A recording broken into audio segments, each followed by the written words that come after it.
Nagkakasunod-sunod mga kaibigan na nagre-resign ng mga senador, mga congressman, lalo na yung party list. Dati may nag-resign eh.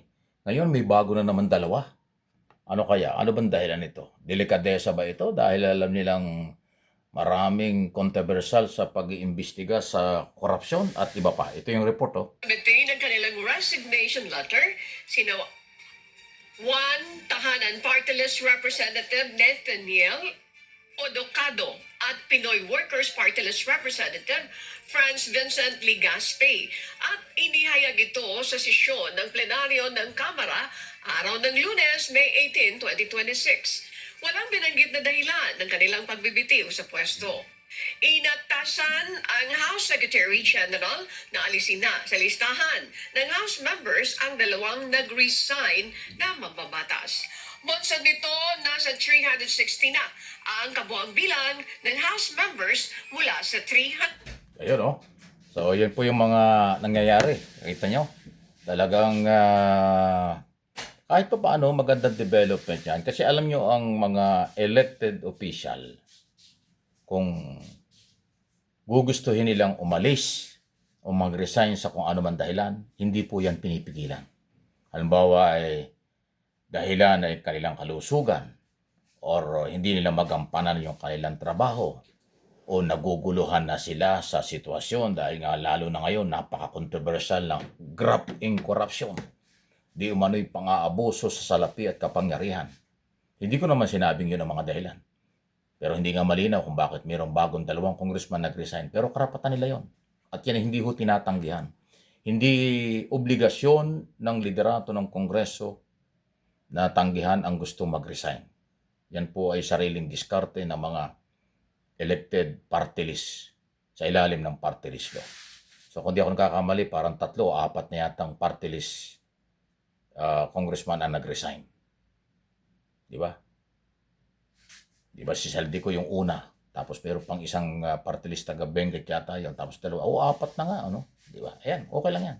Sa Senado kaya, may mag-resign ba? Tanong lang natin. Kasi sa Kongreso, kahit na dahil marami sila, hindi halatang may nag-resign. Pero on record, may nag-resign, okay lang yun. Ah? Di ba? Dahil pag nag-resign naman yung mga party list, kaagad-agad, may action dyan ng COMELEC, pinapalitan nila. Kung sino yung sunod na nominee ng party list, yun ang papalit. So, nandun pa rin. So, ngayon, parang 316 ang senador, ang mga congressman, party list at mga district congressman. So, kung ano po ang tunay na dahilan nila, nasa kanila yon. Pero tulad ng sinabi ko, legal yan, delikadesa ang pinag-uusapan ba? Or iniiwasan, o kung ano man, hindi yan pinipigilan. Kaya nga naitanong, sa Senado kaya? Kasi ang senador, 24 lang eh. Mas controversial ang mga senador kaysa congressman. Although meron ng binabanggit na 26 senador o congressman ang under investigation ng ombudsman. Okay? Yung ibang mga nag-resign dito ay under investigation o kung ano man, yung iba hindi naman. Sa Senado,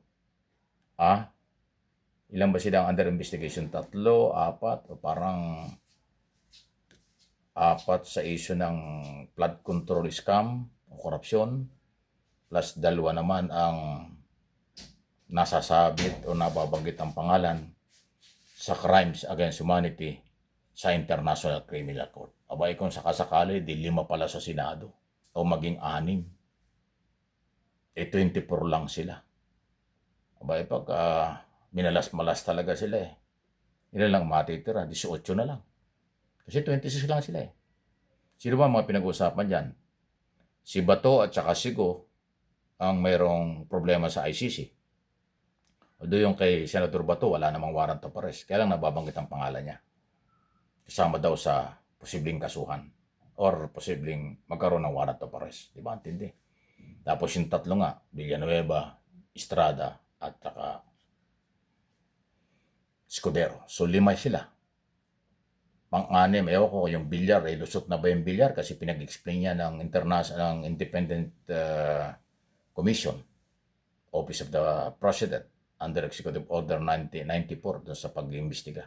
Dahil yan ay dating sekretary ng DPWH. 6 na taon yan naging sekretary ng DPWH noong panahon ni Duterte. At panahon ni Duterte, tumindi ang korupsyon. Inamin niya ni Duterte. Malala ang ghost project sa Department of Public Works and Highway na hindi naman niya naipatigil at wala siyang ipinakulong. Hindi yan fake news. Inamin ni Duterte yan on television. Matindi ang korupsyon sa gobyerno, lalo na sa ghost project sa DPWS. Ay nung panahong yun, ang sekretary si Mark Villar. Tapos pinalitan ni Mercado ng Leyte, di ba? Isang congressman Mercado. Pumalit ng halos isang taon. Kasi si Villar noon, kaya nawala sa DPWS kasi kung tumakbong senador. Di ba? Noong 2022. Ayan. Pero umalis muna dahil siya, hindi naman basta-basta ganun kadali. So umalis muna siya, napalitan ni Congressman Mercado, naging acting secretary ng DPWH. Doon ho nag-umpisa yan eh. Hindi ko lang alam kung makakasuhan, pero kasama siya sa ipinatawag ng ICI at tinanong tungkol dyan sa graft in corruption sa Department of Public Highway Robbery noong panahong yon. Yung nagsasabi ngayon lang nangyari, ngayon lang in-expose ni Pangulong Marcos Jr. Noong mga nakaraan, in-expose lang ni Duterte, wala namang investigasyon ginawa at wala naman siyang pinakulong kahit isa sa issue ng korupsyon sa DPWH. Noong panahon ni Pangulong Marcos, mula noong July na nakarang taon, in-expose niya, ipinatigil pa, lumabas ang mga pangalan, congressman, senador, contractor, district engineer, at kung sino-sino pa. Kaya nabulabog, nagalit yung mga korap, nagalit yung mga kamag-anak ng korap, nagalit yung mga kaalyado ng mga korap. Kaya binubugbog ngayon ng gobyerno. Yan ang totoo. Yan ang istorya. Yan ang on record na nangyari. Ang magsasabi at kukontra dyan, yan yung kasama ng mga under investigation na korap. Kasama ng mga gustong magtakip ng katotohanan. At pilit nilang sinasabing matino ang Duterte administration. Walang korupsyon sa kanila. Kaya nakulong nga eh. Hindi nga lang sa korupsyon, pang-aabuso. Human rights violation. Mas mabigat yun. Mas matindi yung crime against humanity. Kawalan ng paggalang at respeto sa buhay ng tao kaysa sa korupsyon. Although yung korupsyon bawal din. Dahil pera din yan ng mamamayan. Para din kinukuha mo ang buhay ng mga may-ari ng pera pag ninakaw yung pera ng mamamayan. Kaya mabibigat yan. Kaya walang basihan, sa totoo lang, yung sasabihin nilang malinis ang Duterte administration.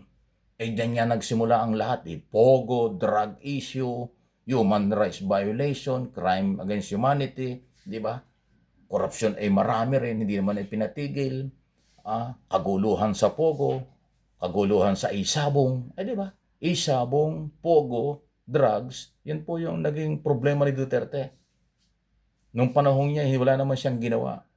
Lumabas lang ang katotohanan ng may problema nung siya'y mawala na sa kapangyarihan. Kaya ayun, nakulong. Sasabihin ng mga yung paninira. Hindi yan paninira. Dating lang sa kanila sinisiraan kasi ang katotohanan, ang pinakamalakas na depensa dyan ay yung, ayun nga, hinaharas lang daw. Paninira lang daw. Pero ang ebidensya ay naglulumiyad. Paano yan? Please like and share.